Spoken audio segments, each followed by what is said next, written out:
하나님 말씀 창세기 10장 1절에서 5절 말씀입니다. 노아의 아들 셈과 함과 야벳의 후예는 이러하니라. 홍수 후에 그들이 아들들을 낳았으니 야벳의 아들은 고멜과 마곡과 마대와 야완과 두발과 메섹과 디라스요. 고멜의 아들은 아스그나스와 리박과 도갈마요.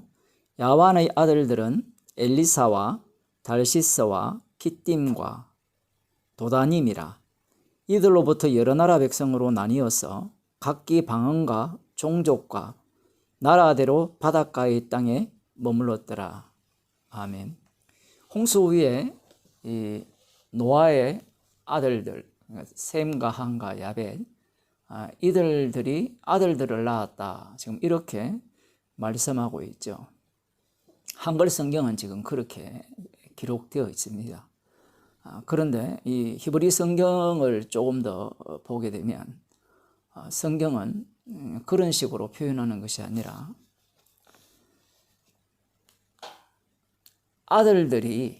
그 아들들이 그들에 의해서 출생하였다. 이렇게 해석을 해야 돼요. 이렇게 번역을 하게 되면 사실 하나님께서 생육하고 번성하라, 충만하라는 말씀과 일치가 되는 겁니다. 이게 굉장히 중요합니다. 뭐 별로 안 중요할 수도 있는데 사람들은 자식들을 자기가 원해서 낳는다고 생각해요. 결혼하면 애 낳을 수 있다고 생각합니다. 그렇게 생각하지 않는 사람이 없거든요. 나 애 낳기 싫으면 안 놓을 거야, 안 낳을 거야. 그렇게 생각을 하고 그 애 놓고 싶으면 낳겠다는 거죠. 그게 과학적이죠. 그런데 그들이 모르는 게 있어요. 자녀들은 그 사람들이죠. 쉽게 말하면 이 사람들은 인간이 원한다고 해서 낳는 게 아니에요. 하나님의 말씀대로 되어질 뿐입니다. 이 세상 자체가 말씀에 의해서 돌아가게 돼 있거든요. 생육하고 번성하고 충만하라. 노아 홍수 심판 이후에도 땅에 생육하고 번성하리라 이렇게 말씀을 하셨는데 그 말씀에서 벗어날 인간은 아무도 없습니다.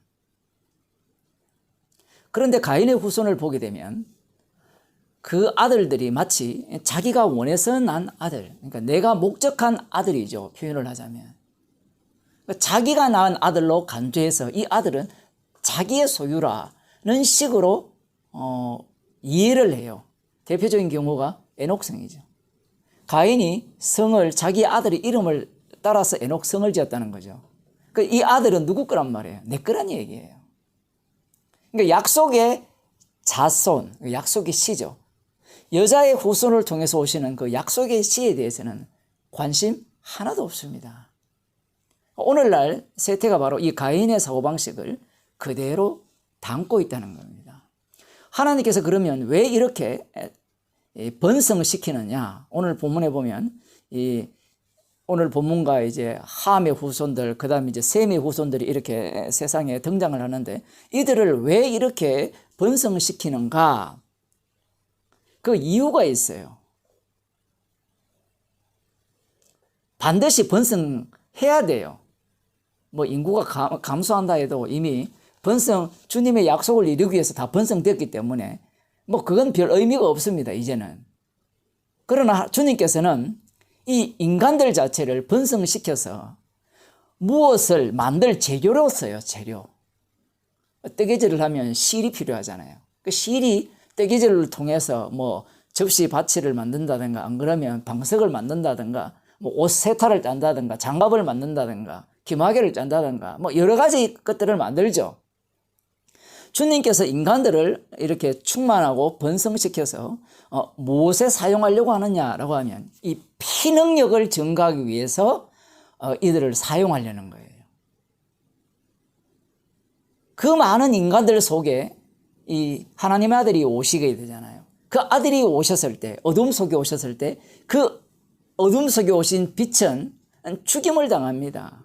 그 죽임당한 그분이 그 피의 능력으로 주가 되잖아요. 주가 되셔서 긍휼의 그릇과 진노의 그릇을 친히 만들어내시거든요.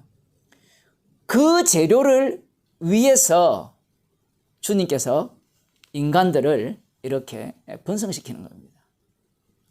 여기서 우리가 한 가지 또 생각해야 되는 게 지금 야벳의 아들들이 나오잖아요. 야벳이 노아로부터 축복을 받았습니까? 저주를 받았습니까? 많은 사람들이 축복을 받았다라고 생각을 하죠. 그러면 셈은 축복을 받았습니까? 저주를 받았습니까? 축복을 받았다라고 생각하잖아요. 왜냐하면 그렇게 나와 있으니까. 그 9장 27절에 보면 하나님이 야벳을 창대케 하사 셈의 장막에 거하게 하시고 이렇게 이야기를 하니까 그 다음 가나안은 그의 종이 되게 하시기를 원하노라. 이게 축복이지 어디 저주냐라고 할지 모르지만 말씀이라는 것은요. 축복과 저주를 이렇게 내뱉을 때 하나님께서 저주와 축복을 말씀하실 때 그 저주와 축복의 그 껍데기는 그대로 사용합니다.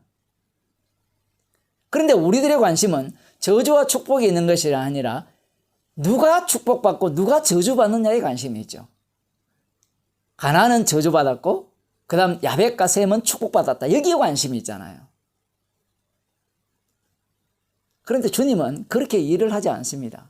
실은 이 야벳의 후손들을 보게 되면 조금 이따 살펴보겠지만 저주받은 백성이에요.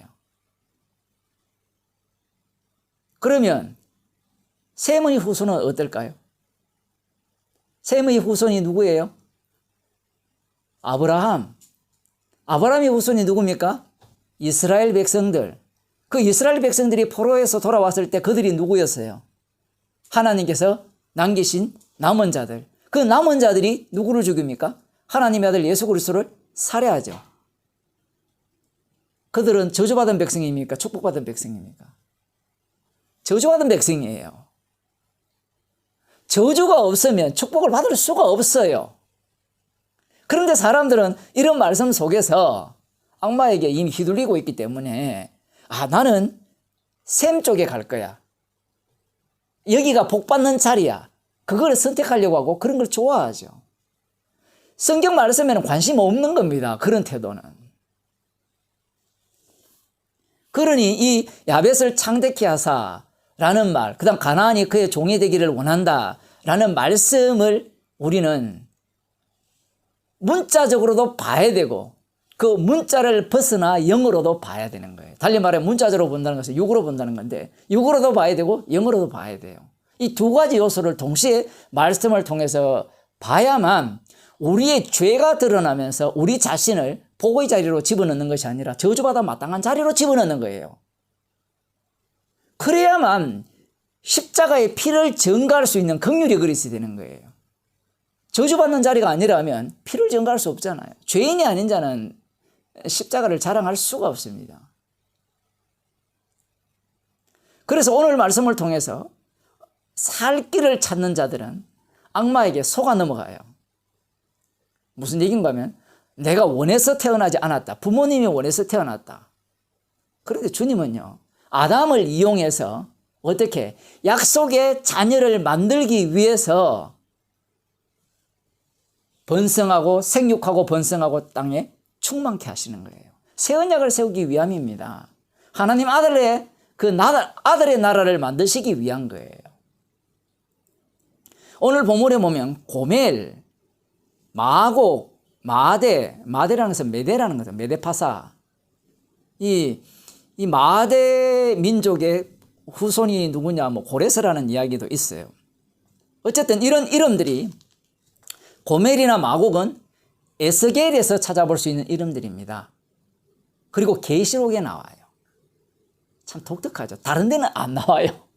그 에스겔 같은 경우에는 이 이스라엘을 대적하는 대적자로 나옵니다. 이렇게 되면 뭔가 노아의 축복과 뭔가 이가 안 맞아요. 이가 딱딱 맞아 떨어야 되는데 안 맞아요.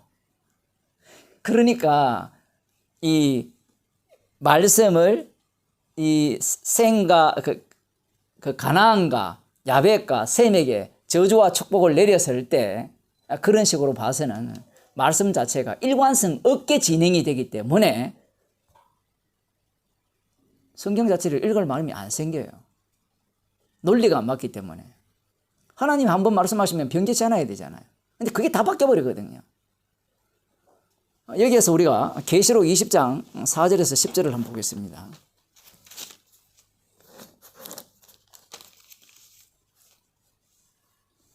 1절부터 보면 또 내가 보매 천사가 무저갱이 열쇠와 큰 쇠사슬을 그 손에 가지고 하늘로 내려와서 용을 잡으니 곧 뱀이요 마귀요 사단이라 잡아 1000년 동안 결박하여 무저갱이에 던져 잠그고 그 위에 임봉하여 천년이 차도록 다시는 만국을 미혹하지 못하게 하였다가 그 후에는 반드시 잠깐 노일이라.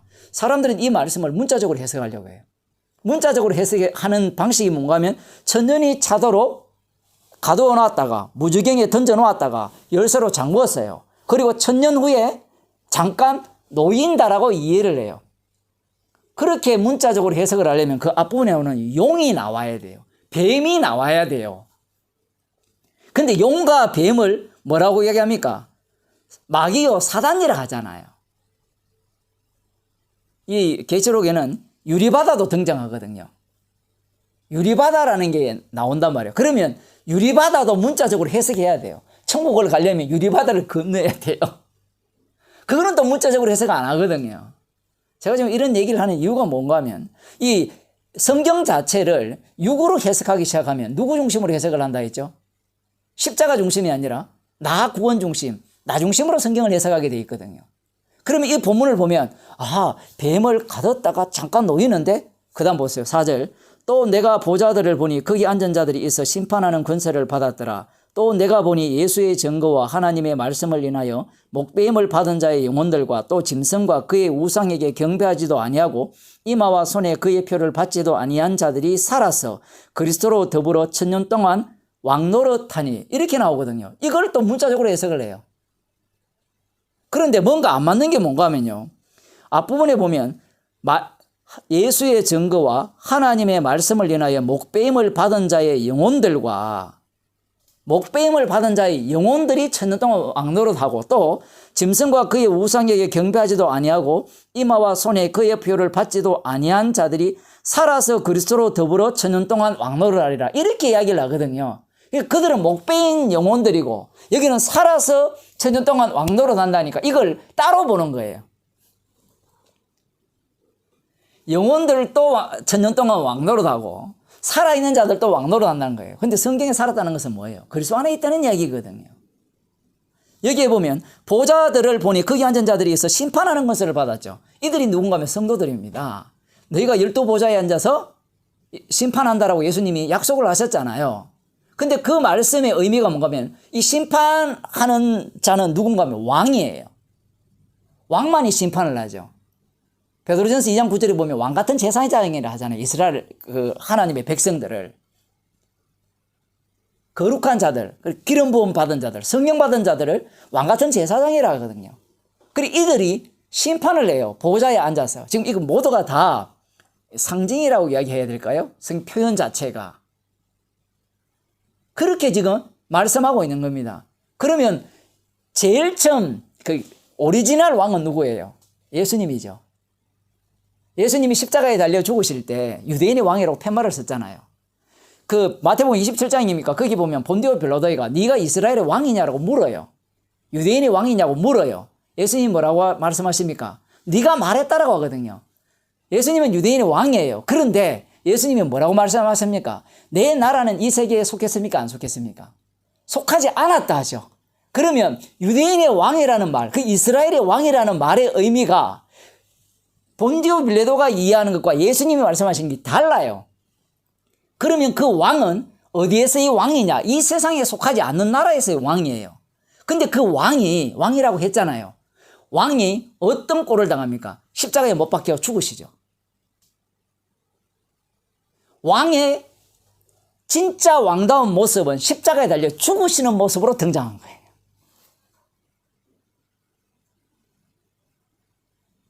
그분이 왕이에요. 말이 됩니까? 그러면 성도들이 왕노릇한다 했을 때 12보좌에 앉아서 심판한다 했을 때 무슨 일을 당한다는 거예요? 서기관처럼 돌맞아 죽는다 얘기예요. 그래서 예수의 증거와 하나님의 말씀이라는 것은 간단합니다. 지금 계시록도 사도 요한의 증거거든요. 말씀이 육신이 되어 우리 가운데 가신다 했잖아요. 근데 사람들이 이걸 자꾸 분리하거든요. 예수의 증거와 하나님의 말씀을 따로 이야기해요.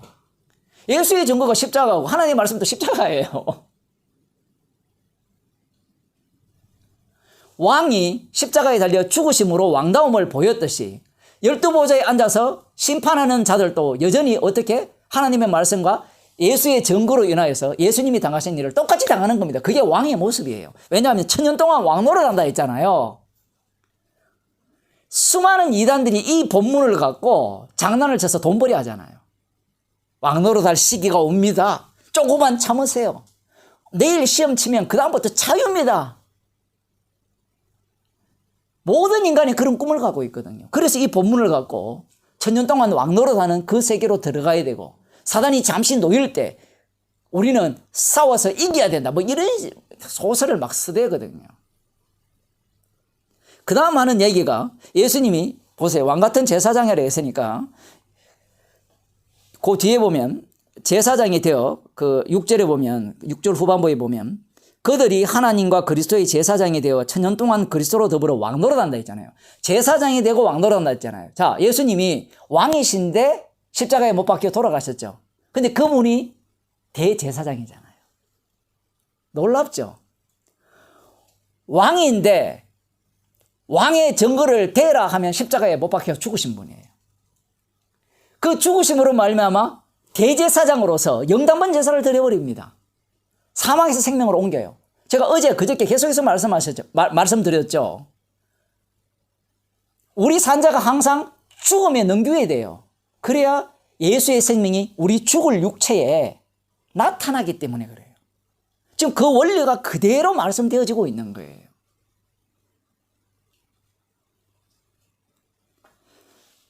그리고 그 나머지 죽은 자들은 그 천년이 차기까지 살지 못하죠. 이 차기까지라는 말은 여러 가지 의미를 성립할 수 있는데, 그 천년 왕국 속에, 천년 왕국이라고 표현을 할지는 모르겠지만 1000년 동안 다스린다 했으니까, 왕노릇 한다 했으니까, 그 왕노릇 하는 그 세계 속에는 죽은 자들은 그 속에 절대로 못 들어간다, 이 얘기입니다. 지금 이 말씀의 의미는. 자, 그 다음 봅시다. 이는 첫째 부활이라. 이 첫째 부활에 참여하는 자들은 복이 있고 거룩하도다. 첫째 부활이 무엇인가 하면 예수님이 오셔서 성령을 보내주시죠. 주가 되셔서 성령을 보내주신 자들, 성령을 받은 자들이 첫째 부활에 참여한 자들이에요. 그들이 지금 1000년 동안 왕노릇하고 있고, 그들은 이미 산자고, 그들은 지금 보좌에 앉아서 심판하고 있는 거예요. 심판의 꼬라지가 뭐예요? 복음 전하다 죽는 거예요.